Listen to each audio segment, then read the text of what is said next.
Que la grâce de Jésus notre Seigneur, l'amour de Dieu le Père et la communion de l'Esprit Saint soient toujours avec vous. Bien chers frères et sœurs dans le Christ, nous célébrons aujourd'hui la fête de la Sainte Famille de Nazareth. La fête de la Sainte Famille, intégrée au calendrier liturgique en 1921, n'est rattachée à la semaine de Noël que depuis 1969, pour votre information. Cette fête se situe pour nous aujourd'hui au lendemain de Noël. Nous la célébrons donc dans la lumière de la Nativité. Bien-aimés dans le Christ, Jésus, Marie, Joseph, aidez-nous, n'est-ce pas un indice éclairant pour comprendre la dévotion à la Sainte Famille? En effet, celle-ci nous centre sur deux personnes et sur les relations qu'elles entretiennent entre elles. La famille n'est pas une réalité abstraite, mais la famille est une réalité vivante. Voilà pourquoi elle peut revêtir plusieurs configurations, selon la culture, selon les régions, selon les époques, mais toujours elle souligne et met en avant la solidarité de personnes qui se lient ensemble pour croître, grandir, se soutenir, s'entraider, s'aimer et se perpétuer dans le temps et dans l'espace. Voilà les grands mystères que nous célébrons aujourd'hui. La Sainte Famille nous convie de contempler la solidarité des personnes. Aujourd'hui, dans bien de pays, dans bien de grandes villes, dans bien d'endroits, la famille est disloquée, la famille est divisée à cause de biens matériels, à cause de difficultés de tout genre, à cause de la mort, à cause des incendies, à cause des calamités naturelles, à cause de notre manière de faire qui n'est pas toujours correcte. Chers frères et sœurs, toute personne dans la famille a une place et a besoin d'une considération. Aujourd'hui, les gens vous accordent la considération si vous avez les biens matériels pour soutenir la famille. Quand vous n'en avez pas, personne ne vous considère. Quand vous n'en avez pas, on a l'impression que vous n'avez pas de famille. Souvent, parfois, quand je vois les enfants de la rue se promener ici, ils disent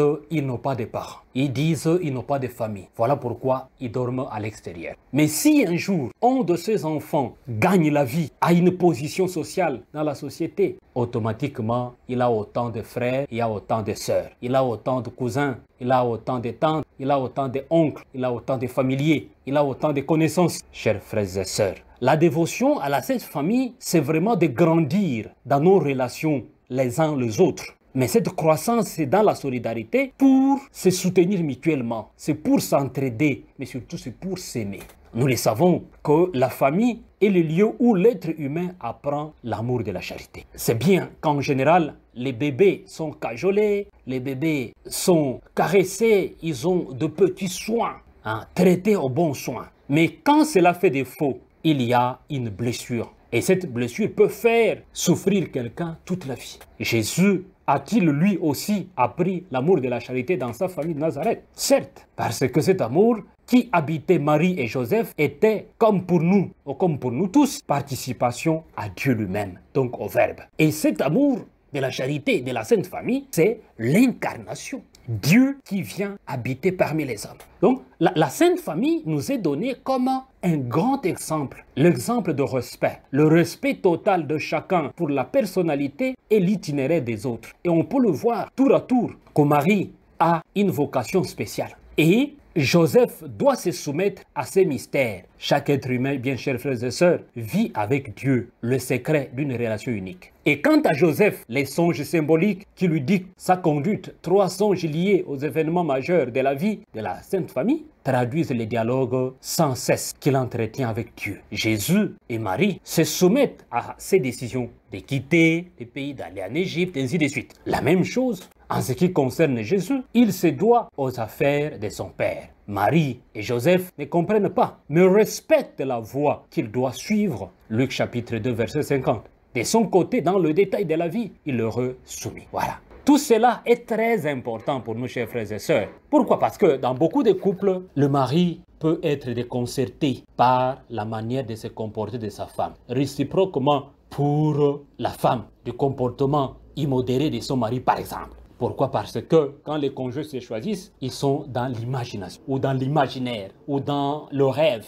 Accepter l'autre, bien chers frères et sœurs, tel qu'il est, tel qu'il devient, suppose un accès à l'amour véritable. Et la Sainte Famille nous convie justement d'entrer dans cet amour véritable. Et quand on entre dans cet amour véritable, on doit grandir dans le respect de l'autre. Souvent, dans des familles, les papas parfois s'imposent. Voilà, c'est moi le chef ici. La maman parfois s'impose. C'est moi la chef ici. Parfois, les enfants n'écoutent pas les parents. Il y a beaucoup de familles où il y a cette zizanie, où il y a ce quiproquo. La Sainte Famille nous donne l'exemple que chacun de nous a besoin du respect. Mais chacun de nous, dans ce respect, doit réellement se soumettre à la volonté de l'autre, dans la manière de faire de l'autre pour grandir en essayant toujours d'avoir comme le point culminant l'amour véritable. Nous allons prier aujourd'hui pour bien des familles qui ont comme tendance de programmer l'avenir de leurs enfants. Voilà, ça c'est un dérapage parce que les enfants n'arrivent pas à choisir ce qu'ils veulent faire pour grandir, pour croître, mais on leur impose. La femme ne parle pas dans la famille, on leur impose. Parfois les maris, tellement que la femme parle dans la famille, les maris se jettent dans la boisson. Il revient seulement le soir pour dormir. Ça, ce n'est pas l'exemple de la Sainte Famille. L'exemple de la Sainte Famille, c'est la concorde, c'est l'harmonie, c'est le respect. Chacun a sa place. Le Dieu qui nous visite, qui est venu habiter parmi nous, c'est ce Dieu qui nous communique cet amour véritable de respect des uns des autres. Et quand il y a ce respect, il y a croissance de la famille. Et quand il y a croissance de la famille, il y a justement harmonie dans la société. Et quand il y a harmonie dans la société, il y a le développement de la société, le développement de toute personne humaine créée à l'image de Dieu. Nous allons demander l'intercession de Jésus, Marie, Joseph, de la Sainte Famille, afin que nous aussi, nous puissions vivre dans cet amour véritable, dans la promotion du respect des uns et des autres. Recevez la bénédiction du Seigneur, au nom du Père et du Fils et du Saint-Esprit. Amen.